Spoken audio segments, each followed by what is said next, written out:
Welcome to the MLB Network Podcast presented by New Balance. We got now Adnan Virk, and today we're joined by our special guest, actor and Yankee fan, Adam Rodriguez. Adam's credits include Criminal Minds, CSI Miami, Magic Mike, among others. He stars in an all-new season of Criminal Minds Evolution, available now on Paramount+. Adam, great to see you, man. Great to see you too, man. Great to be here, Adnan. Thanks, so let's talk first about Criminal Minds Evolution. The new season being described as dark, gritty, intense, thrilling.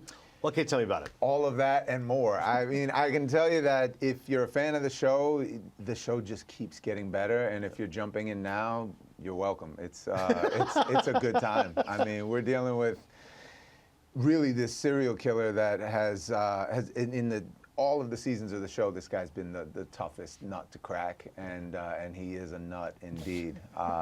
So his name's Voight, and he's a badass, and we basically got to figure out how to get him to help us, but also not set us up in this trap that leads us down a worse road than we started on. Voight, I'm assuming not based on Jon Voight, the actor? Not Jon Voight, the actor, yes. Although, I guess depending on who you ask, I'm sure he could be a nightmare too. What's it like with shows like this, Adam, where it's intense, it's dark? On set, do you go the other way? Is it lighthearted and goofy, or are you guys kind of, yeah? I mean, we're laughing all day long. I mean, which is, I think, true to the nature of what the people that actually do this job for a living. I mean, there's so many government workers out there that are busting their humps every day to make the world a safer place. And I think when you're dealing with that kind of darkness, really, that you've got to have some humor about it. You know, I'm sure detectives in New York City are the same thing. You know, you're looking at the worst of humanity on a daily basis, and you got to find a way to make yourself laugh and take your mind off of what you're doing a little bit, enough to cope. You got a great cast to work with, including Joe Mantegna, one of my favorites. You and I were talking off air about Glenn Ross. Mantegna originated Ricky Roma, the David Mamet play, of course, years ago. What's it like working with Joe? The man is a prince. I mean, really. You know, I've come across a lot of older, you know, or more senior to me, I should say, you know, actors in my day and people that I've worked with. And Joe, really, I call him Papa Joe, which I've never given anybody that other. I have a dad, you know, but this guy just got so much love and respect for him. He's just a class act through and through. Never a bad word about anyone or anything. Doesn't matter the situation. Never complains. Just is a strong, quiet leader and an incredibly talented actor. Sometimes actors like that, you can learn from them just by osmosis being around them. Sometimes they actually give you advice. Has he done either of those? Both. Yeah. Both. I mean, he is one of those people that I will, if I've got a question that I need an answer to about something much bigger than acting, he's one of the people on the list that I will reach out to and go, give me your thoughts on this. And he's always generous with his time. He's just unbelievable. We get to meet him. Exactly. I'd love to meet him one day and talk as well. What was it like? It's interesting, Adam, in baseball, sometimes you know it's like you go to a team, they already have a nice core and nucleus. You know, you went 2015, this is already a well-established cast. They're already tight-knit. How do you infiltrate that and then yet make yourself one of the team? Yeah, you know, it is tough. And I was a cast member on a long-running show, so and we had some people come in and out during that time period. And I know it's hard. You know, culture gets established. It's like a ball player coming to a new team, and you know, I think you got to read the room first and foremost wherever you go. You know, be yourself always as well, but find out, you know, where the air is, you know, where you can fill some space. And fortunately, it was seamless. I mean, I jumped on the show. Everybody's so welcoming, so kind, and I will say it starts with the showrunner. Our showrunner, Erica Messer, is an incredible leader. I had met with her before I joined the show, and we went to go have what we thought was going to be, you know, whatever, an hour lunch, and it turned into a 6-hour hangout. And I was like, well, if everybody there is sort of like this, and usually things sort of, the culture's formed at the top and kind of trickles down, and sure enough, everybody was that great. Well, it's funny. I've talked to actors before, and George Clooney in Good Night and Good Luck, which is on Broadway right now, people have asked him about going out, and he goes, no. He goes, I've got so many lines to remember. And he goes, I just go home. If I have a couple of drinks or get loose, and I asked Michael Shannon one time when he did Revolutionary Road with Leonardo DiCaprio. Great I said, did you get to know Leo a little bit? And Shannon's like, no. He goes, dude, at the end of the day, I'm tired. I just got to get my sleep. I got to learn my lines. So whatever bonding you're doing, it's not what you think. It's not like baseball. You go out for a beer after the game. In acting, we kind of just do it on set. You be a pro, and that's it. Yeah, so much of it is about preparation that It's true. I mean, most of the projects that I've worked on, there's not. When you're younger, it's different. You've got the energy to go out. But as you mature a little bit, you're like, I gotta go home. I gotta work on this. Be prepared for tomorrow. Get some sleep. Yeah. Time to be a grown-up. You know, as much as you might hate it, but yeah, that is what happens, and that's what the greats do. I mean, you know, Michael Shannon, George Clooney. You know, you're talking about guys that have the kinds of careers they do because they put the work in. The very mature Adam Rodriguez. We'll talk about his wild and young crazy days when we come back to the MLB Network Podcast. Oh, no, we won't.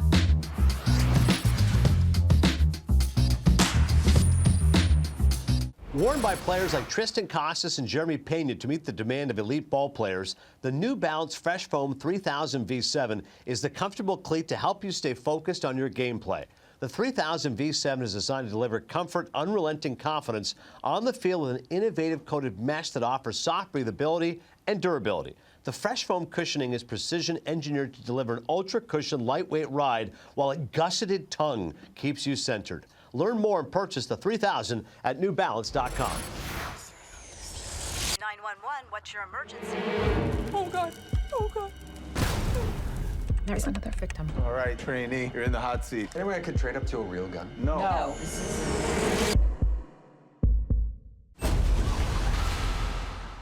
It was too late. She was buried alive. You want to play a real-life game of Clue with me? Yes, indeedy. Yes, indeedy. People think this job FBI is about staring down evil, We are pursuing the leader of a network of serial killers. but it's not. What is it about? It's about loss. We lost hope. The world is not okay. Our actions at times like this is not always who we are. He made me do this. The leader has incredible influence over his followers.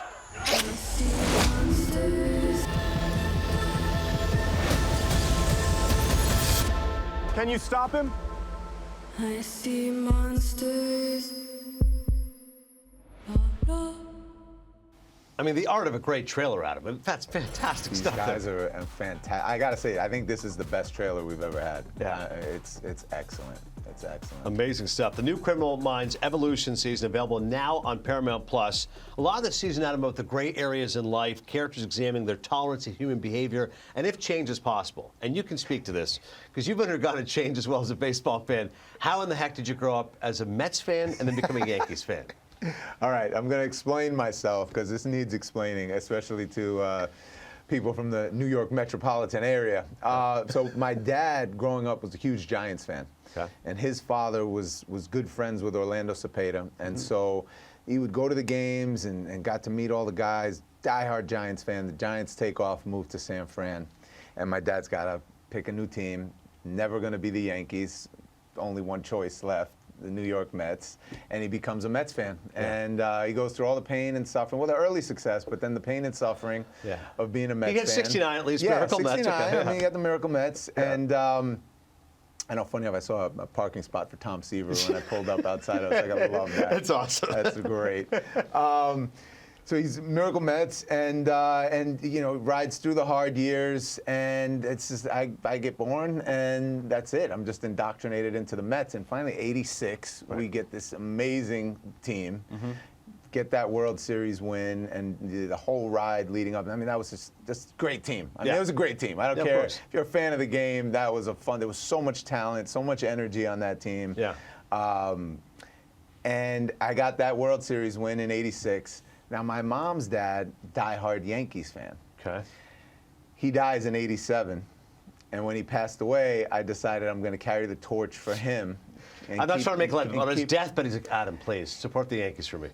If we would have had that kind of time, maybe there would have been that conversation. But I took it upon myself. I was like, I'm going to root for the Yankees. I don't know, maybe to piss my dad off too. But just create a little competition in the house. But I mean, my dad when I say passionately hates the Yankees, yeah, it's deep. It's deep. There was a lot of cursing at the television. He would watch a Yankee game just to get anger out. Yeah, just to yell at the Yankees and curse every single one of them out. But what was that moment like when you told him, "Hey, Dad, I'm switching allegiances"? Did he say, like, "Get out"? You're not. No, he didn't go. No, he would never. No, he would never. He would never. He definitely. There was enough love in the house that I knew I wasn't worried about, being banished. But I don't think it made him happy. Right. But it was okay. We didn't talk too much about it. It was he understood my reasons. I think he couldn't argue with my reasons. Right. It wasn't just like it's against you, Dad. It was for Mom's dad. Yeah. So it makes sense. So kept that alive. You played baseball growing up. What was your position? I did. I played mostly in the outfield, a little bit of third base, a little catcher in Little League, actually. I did enjoy catching. I caught in 12 years. When I was 12 years old. Yeah. Strong arm. Yeah, I had a great arm. That was probably my best attribute was my arm, and then I was pretty good with the stick, but my arm for sure. So what was it that made you want to pursue acting? So, of course, like every kid, I dreamed of being a pro baseball player, and and had some moments where I thought maybe it was possible, and was getting scouted to go to college, and then I had a couple of injuries that happened back to back. I tore my rotator cuff, broke a bone in my back, and at a scout camp in Florida actually, and realized the game was going away at a certain point, and I needed to figure out what I was going to do with my life, and I was about 18, 19. Had just graduated high school, thought I was going to play at a community college, and started realizing I didn't have the discipline. I didn't have what it takes, because talent is one thing, but you don't make it down the road unless you are so supremely talented that you can get away with it. But it's rare, because even then, when you get into the big leagues, whatever big leagues they are, you realize, oh, everybody's talented, everybody's a superstar. Now what are you going to do? Now you got to work hard. Yeah. Now you got to be disciplined. But that's refreshing. You had that awareness about yourself. It was, it took some time. It wasn't instantaneous, unfortunately. God, I wish it was, especially now at 50. I wish I could go back and just have that lightning bulb hit. Yeah. But, there was an awakening to it. And as I was realizing that, I realized, okay, you're not there. I had my best friend was a pro athlete. He was a first-round draft pick for the Titans, Keith Bullock, and played 11 seasons. And so really through watching him, I really saw, especially as he started going through college, the difference in the discipline level. I saw how hard he was working in comparison to how hard I had worked at sports, and that was inspirational to me. Right. And I realized that I had to find a new gear, and that was helpful, because at that point I had decided I wanted to be an actor. And I think what sparked that, and I was talking about it a little earlier today, was just this incredible feeling. When you hit a baseball, for me personally, there was a feeling to that. Any moment in a game where you have an opportunity to do something, there's this feeling of excitement, the thrill of it, the action, the nerves, everything that goes into it. And then the release that you get when you execute well, it was a feeling that I was looking for. It was the thing that I loved about the game. And so I was taking an acting class while I was going to this community college, and I had a moment in the acting class where I was doing a scene for the class, and I just found myself flying in a way that felt like playing baseball. Yeah. And I, in that moment, knew, like, this is what I want to do, and I'm going to have to figure out how to dedicate my life to doing this and see where it goes. And that was the beginning. The lightning bolt moment. The lightning bolt moment. Those are great when they happen. That's pretty awesome. Those are great when they happen. I'm just astonished that you're 50, because you do not look 50. We're going to have to get a card up here. Dude, you're looking like 42 tops. Okay. We're coming back with plenty more with Adam here on the MLB Network Podcast. Rapid fire segment coming up. Uh-oh.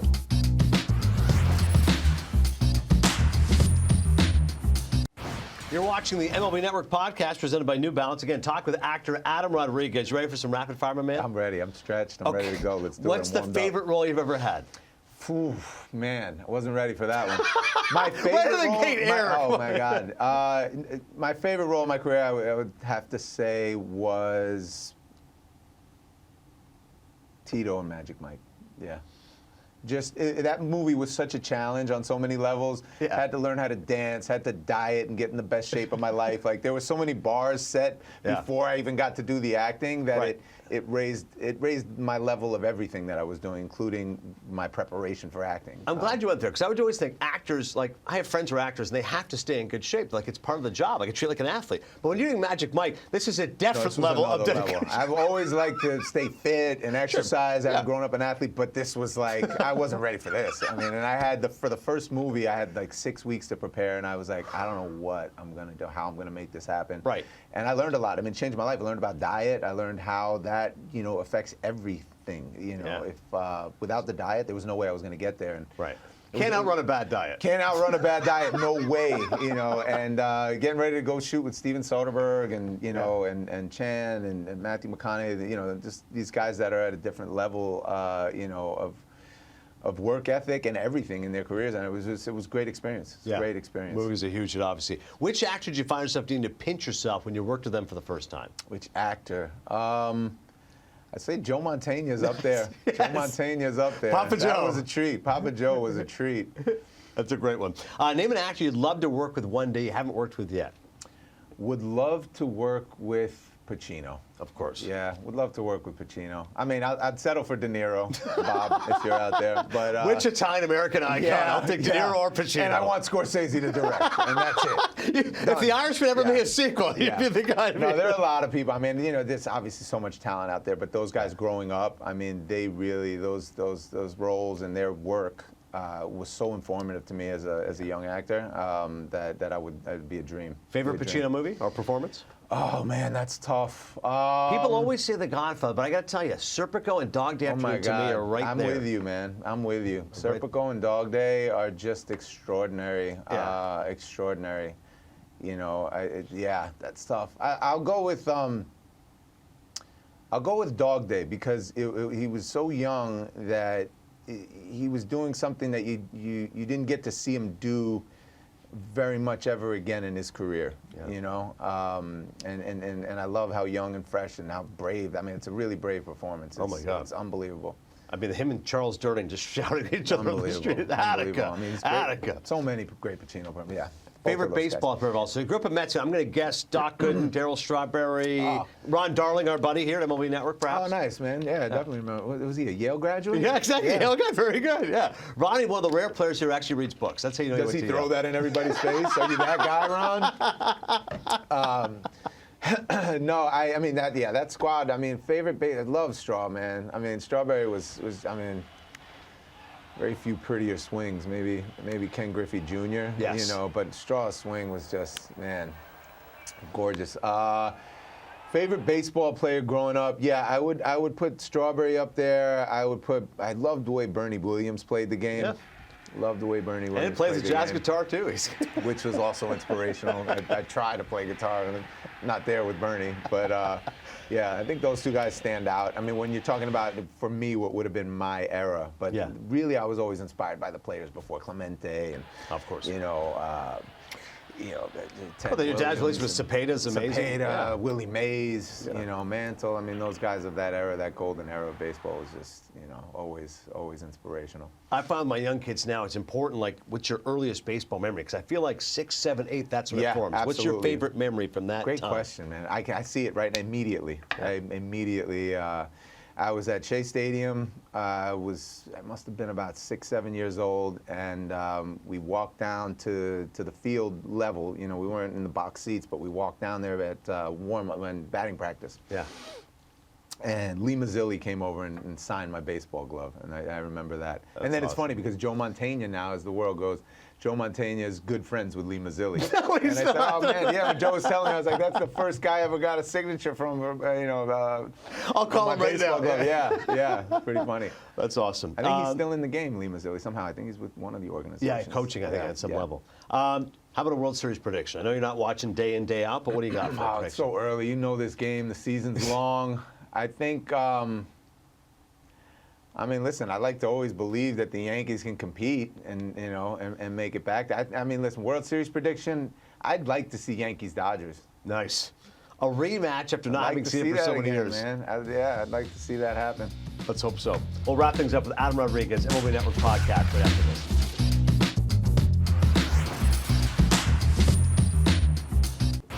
Welcome back to the MLB Network Podcast. I'm Adnan Virk. We're talking with Adam Rodriguez, our special guest again. Criminal Minds Evolution Season. Check it out, Paramount Plus. Time for the We Got Now question presented by New Balance. Adam, who's a player you stop what you're doing to watch when they're on the mound or at the plate right now? The guy you can do both with, Shohei Ohtani. Yeah. What is it about Ohtani that makes you stop your tracks? I think it's just so unique what he's doing. You know, it's kind of like what Bo Jackson and Deion Sanders were doing at one time when, you know, playing two sports, but then, you know, now or Travis Hunter. So, you know, just when you see somebody with that level of talent to be able to do two things at that high of a level, you know, at the highest level of something, is just, it's extraordinary. You got to stop and watch. All right, we got about a minute left. I got to ask you, Celebrity Jeopardy. What was that experience like? First of all, it was a dream come true, turned into a nightmare. The pressure and the stress. I drove 17 hours to get to the show from Wyoming with my kids. We were in Jackson Hole, on a camping trip. Yeah. And the call came in, and I had to be there like a day and a half later. I drove 17 hours straight. I was like, I'm not missing this. I've been waiting for this for so long. We get there. I'm excited to be there, but I'm also exhausted. Yeah. And then I just did not play the way that I was hoping. Geography killed me. The countries above, below, or at the equator, that was, it ruined me. It'll haunt you. Ruined me. What was the topic you did well on? Was there a category you dominated when you saw I let up? Oh my God, I don't remember. It's like life, unfortunately. I'm only remembering the bad thing. I don't remember what I did well at, but I know I got Final Jeopardy correct. And I tried to make a strategic bet. I didn't go all out because I thought maybe if somebody got it wrong, I could. What was the total you won? Like, what was your final figure? I forget. I made 5,500 maybe was the final figure. It's not embarrassing. Yeah, no, it wasn't embarrassing, but it wasn't what you dream of. As long as you didn't go over. Did you finish second? No, I finished third, actually. Who'd you lose to? I lost to a guy from the NFL Network, Peter Schrager, and Mira Sorvino. Oh, wow. Yes. Harvard grad. I mean, you know, she's no slouch. Oscar winner. And if I'm not mistaken, she might have gone on to win the whole thing. Schrager bombs, Mira Sorvino, Adam Rodriguez is ready. All new season of Criminal Minds Evolution available now on Paramount Plus. See you next time, the MLB Network Podcast presented by New Balance. Adam, this was awesome. Great, I had a great time. Thanks.